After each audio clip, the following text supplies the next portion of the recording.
The more stress you can handle, the more successful you can be. If you cannot handle problems and you cannot handle stress, you shouldn't be in business.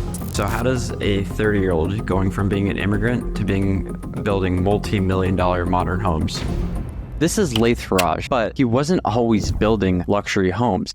In Iraq, I grew up during the war. You grew up in Iraq very quickly. My school got bombed, my house got bombed. You cannot just be a kid anymore. There is no Disneyland. He actually started building homes as a kid out of leaves in Iraq. Believe it or not, when I first started, I was raising money for smaller houses, like the $250,000 home. And then when we got to the luxury market, and I started talking to real big investors, $300,000, $500,000 to buy the land. But now he's building opulent structures for athletes, executives, and Tampa's wealthy. This is his story so far, but for Layth, it's just the beginning.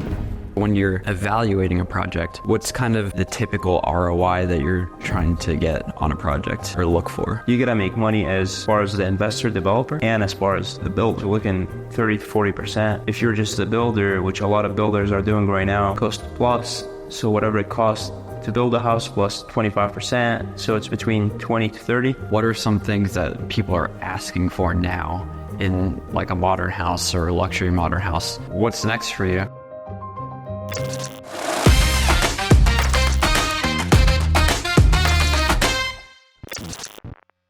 I was curious, so how does a 30-year-old going from being an immigrant to building multi-million-dollar modern homes? Well, it's a long story. Obviously coming from Iraq, traveling through, stayed in Lebanon for a couple of years. And then from Lebanon, I came to America, came to Tampa. But starting my career into construction basically happened from a friend. His dad asked me to start working for him. At the time, he was doing renovations. And that was back in 2014. I was doing bookkeeping for, starting from the bottom. Then one day, real estate was really getting busy. He's like, I need another agent. When I got my real estate license, I started looking for land for him, and we started looking for a renovation project land, and I was taking over real estate. And then I did listing some of these houses after we renovated to them. And one day we got into a house that was so far beyond the renovation that we had to demolish basically and start from scratch. And that was the whole start of it. That was 3-bedroom, 2-bathroom house. Back then it was like $200,000.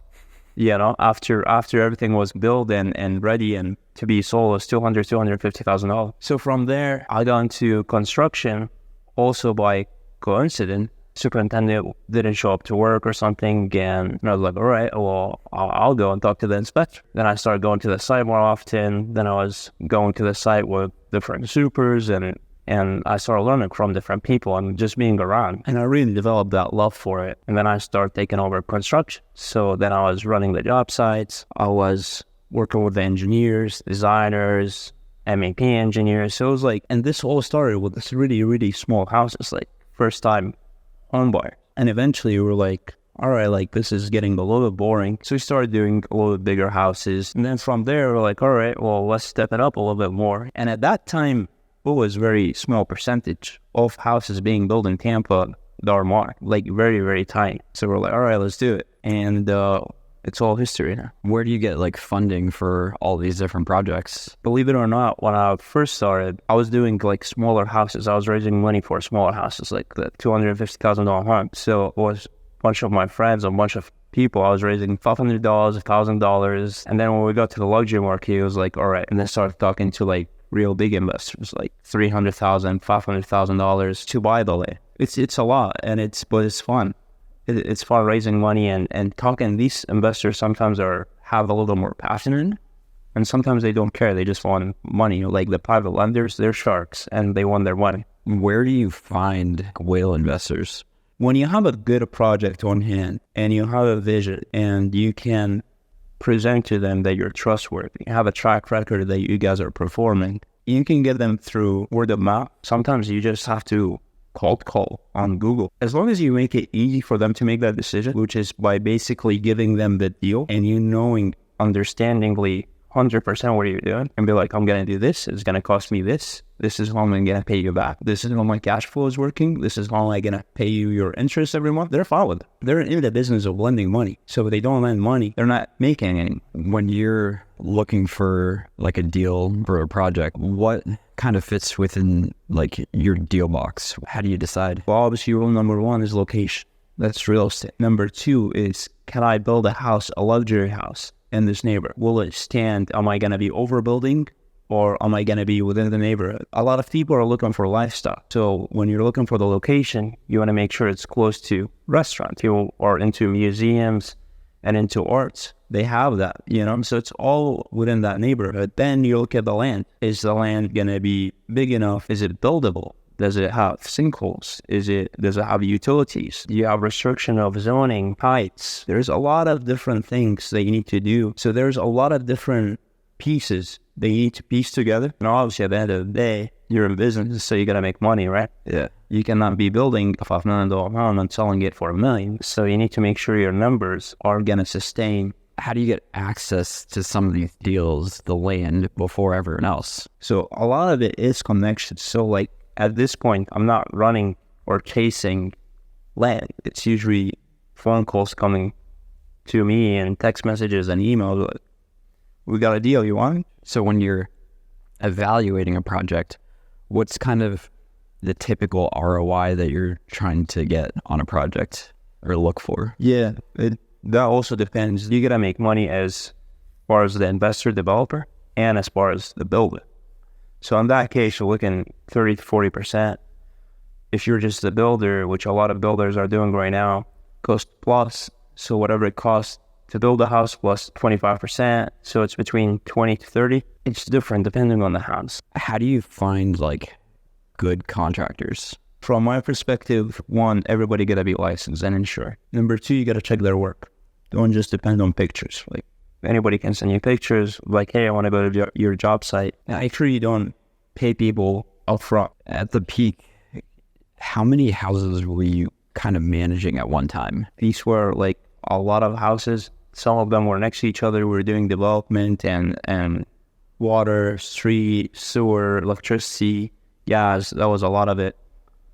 And then also I was working on plans for future projects and working with the engineers. Overwhelming is, for me, I like stress, so it's, when I don't have anything to do, that's when I'm bored, but when you give me too many projects, I like it because it keeps me on my toes, it keeps me running. But when I was working on over a dozen of projects, we had a team, and building that team and having everybody working together, and that's the key, is working together. When everybody's working and doing their own thing, things start falling between the cracks and stuff like that. Communication is huge, and communication with your sub is huge. You need to explain to your subs. You gotta give them the story. Be like, hey, Mr. Electrician, I need you there on Monday. I need you out by Thursday because I got the plumber coming on Friday, and this is what needs to happen because my whole schedule, if you don't show up, you're going to ruin my whole schedule. When you draw the whole picture, it's different. Then you put on them that responsibility, that accountability. You deal with a lot of realtors. How does the realtor actually create a good relationship with you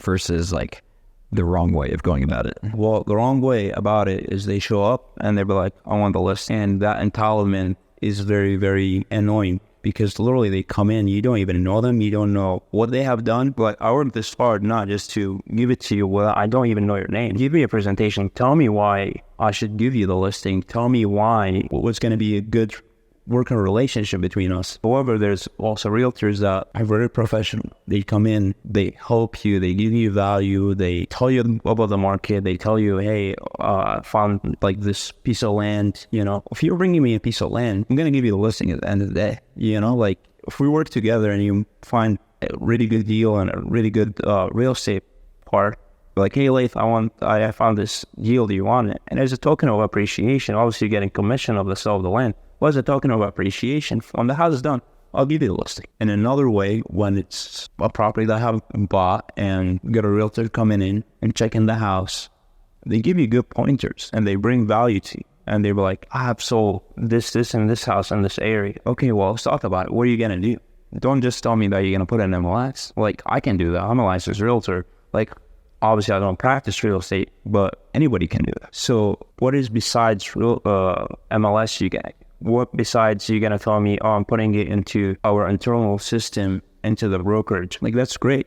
But what else? You know, are you gonna bring showings? Do you have a network of clients? Do you have a client list? Do you have anything? Or are you just trying to prospect with this? Like bringing you opportunities, whether it's like land or buyers, or like showing the house or doing a video for the house and like marketing it. Correct. Yeah. And there is realtors, they're my friends, and they'll come in here and they will do videos of the property that we build. And it's great, you know, because now you're getting value out of it. You're showing a beautiful house. Maybe you don't have a listing, but you're also putting content up to the world, but also being proactive.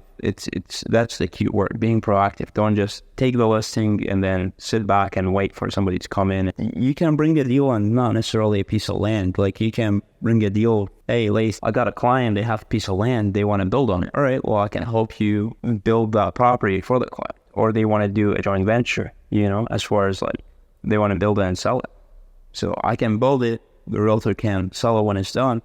Everybody wins. When you are like evaluating a realtor and trying to figure out, okay, let's say you're trying to pick one for the house, how do you evaluate whether or not to use someone? You're going to get me in trouble. But, well, one of the first things that I do is go to their sales record on MLS. For example, I see the consistency of their sale. I don't want you just to sell $100 million in last January and you haven't sold anything else for the last 11 months, you know? That's a red flag. But if you're always selling consistently, every month you have closing, and these closing are within the price range of what I'm building, you know, I don't want you to be selling $300,000 homes for the last year, even though you're selling them consistently. Well, that's your market. You're not into the luxury market. But if you're selling houses that are comparable to what I'm building, then that's a good sign. And then I also look into your network. Are you well known throughout the community? You go to these events with like the banks, you're going with athletes, or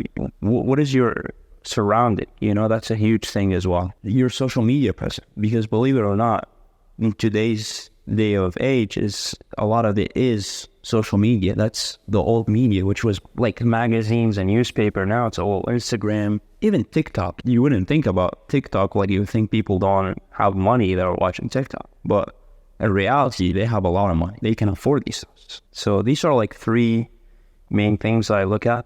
And then obviously you do an interview with them. You bring them to the house, or you bring them to your office and talk to them and see if they can't even talk, if they're shy, you know, like you don't want somebody that's shy. You need a closer, you know.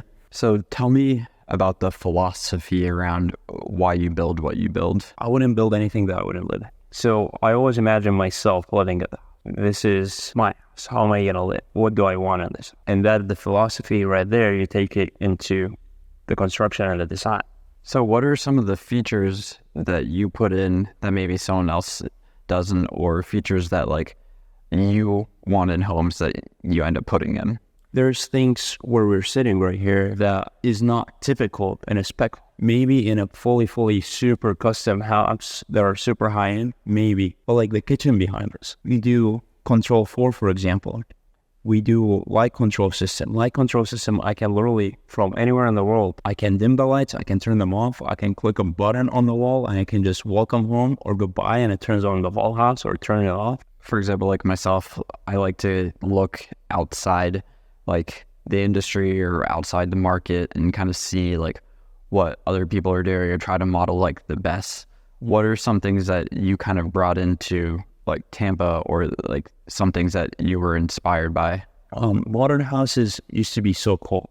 You know, a lot of them are just empty white boxes. In here, it's even though it's a modern house, but it's very well. You know, you can bring your family, you can date on this island, and you wouldn't feel that you're in a cold house. This is very warm. What are some of the features or elements that make it feel warm? Oh, wood colors, you know. Again, not too much polished stuff. A lot of the polish, like white polish with like veining and stuff like that, it makes it just super cold. So you get elements that are matte.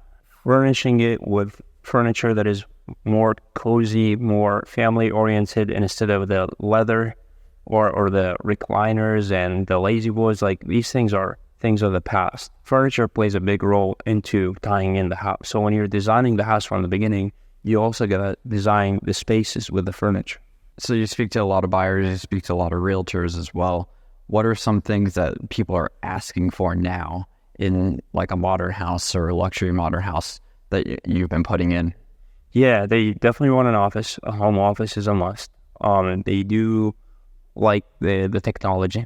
They want technology. They want to do things with their phone because most of them are traveling and they want to turn on the lights at night or something. They're in love with outdoor kitchens. The outdoor space is a must. Outdoor space, you cannot just put a pool and call the house, okay, it has a pool. When you see in this house in the backyard, of total privacy. We have mature trees. We have a pergola. We have an outdoor kitchen, turf area, so you can sit down and relax if you have kids, you know. So the whole thing needs to be tied in. And it's the lifestyle that you bring into the buyer versus just, hey, there is a house. You're going to have to come in and you're going to have to do A, B, and C. No, the houses that we do is you move in and it's done. You know, you just need to bring your furniture and your clothes. If you want to put all this stuff in your house, like you said, that if I want it in my house, I want to put it in our houses.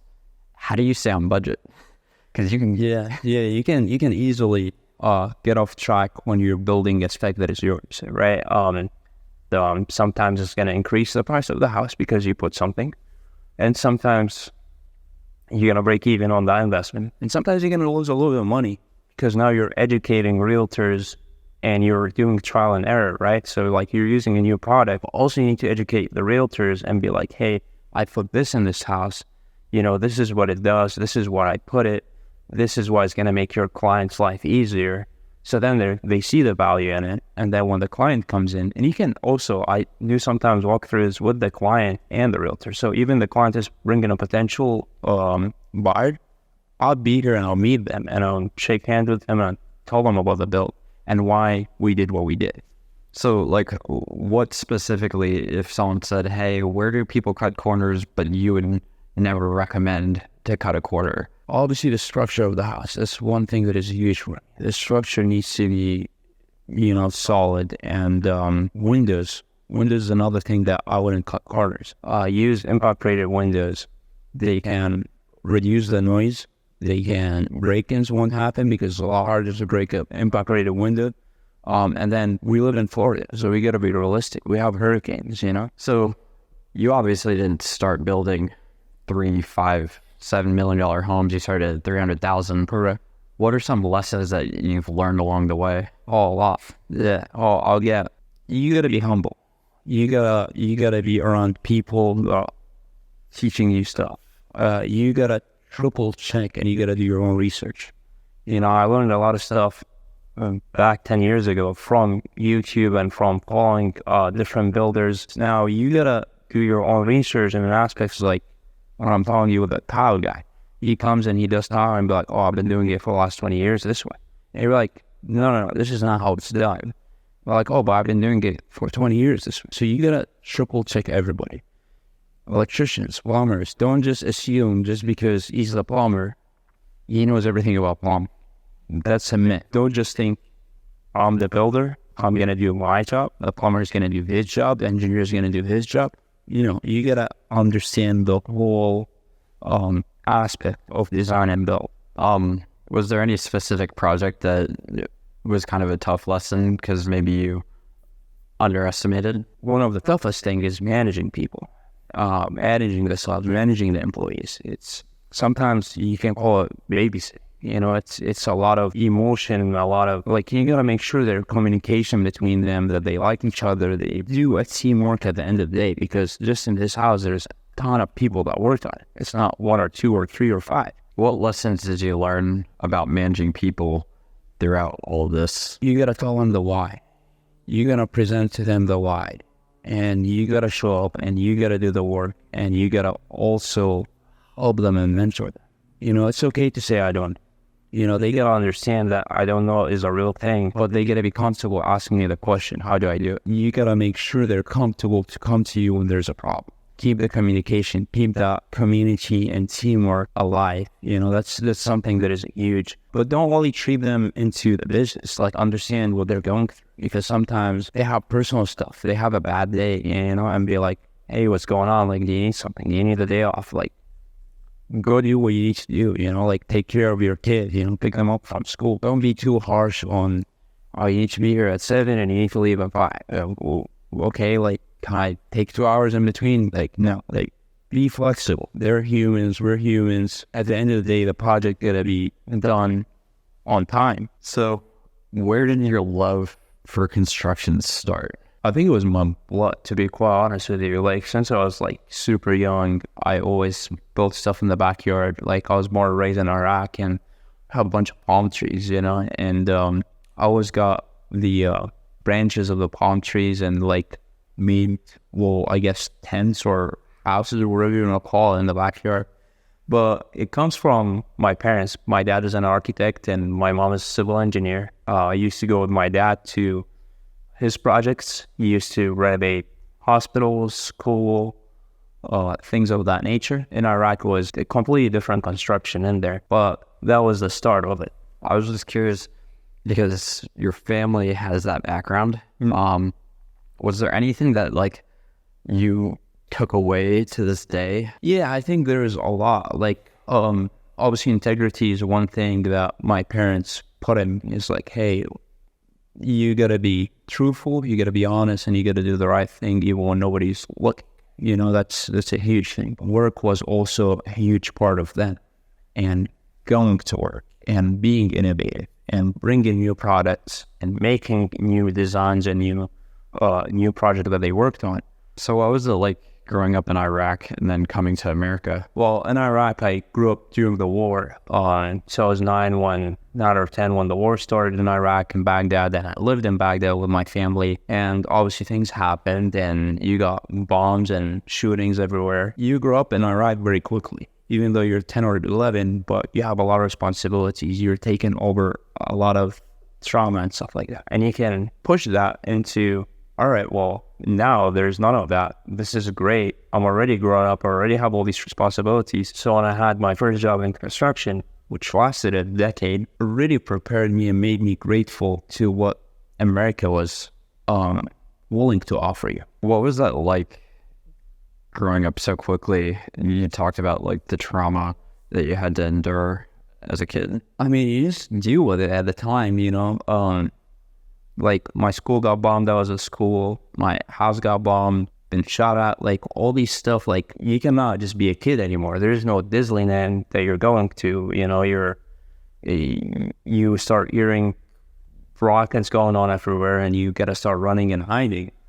So all these stuff makes you more mature. Do you think any of that kind of shaped like what you're doing today? No, absolutely. Yeah. Why do you think it's such a struggle for us to want to know everything before doing something and be afraid of that uncertainty of not knowing how to do it, what to do? Like, I give you an example of that. During COVID, when COVID happened, our budgets were obviously normal budgets, and then you got material that skyrocketed. So now, where do you come up with that, with the rest of the money for the material to keep going, But the resilience in you and your belief in the product and you believe that you're gonna achieve it, you just gotta keep going. When you step into the entrepreneurship, you have to be willing to endure the stress more, because there will be stress. Yeah. And I kind of think all the time, it's like stress can either make you or break you. It's kind of like a diamond. Yeah, and there's a saying, and I don't know who said that, but the more stress you can handle, the more successful you can be, And that's very true, because if you cannot handle problems and you cannot handle stress, you shouldn't be in business. You just go get a job. What's next for you? What was next for me? So Opulent Structures is going to be my next project. It's going to be a company that I'm going to be building. Obviously, when I came to America, that's another thing that I wanted to be a business owner. It's my time to open my own company and do high-end luxury houses into different things. As an owner developer, as builder your lot, and I'm going to do a division of commercial. So what's kind of like the big vision picture? Like, why are you kind of doing all of this? freedom. Freedom for me is a big thing, and being an entrepreneur gives you the freedom of developing your vision, but also having the time that you can travel with your family or spend time with your family, but then also chasing that bigger and better project than the next one. It just, in me, there's like, I cannot be content, happy sitting down and doing nothing. You can hand me $100 million today. I'm not going to just be like, okay, cool, I'm not going to work anymore. Like, I'm actually going to work harder. I'm like, okay, now, how do we invest this? How do we build a bigger building? You know, it's just something that is internal in me that I just want to keep going. If you could talk to yourself growing up as an entrepreneur, what would you tell yourself now? I think my life today, all the good decision and the bad decision that I have made in the past, I thought it was the right thing to do at the time, and it built me to be who I am today. So I don't think I would do anything differently. If people want to kind of follow your story and kind of see what you're building, where should they go? Can you go to Instagram, follow my business page, Opulent Structures, or my personal page, Layth Faraj. Also on Facebook, there's going to be a page for Opulent Structures, and the website is www.opulentstructures.com.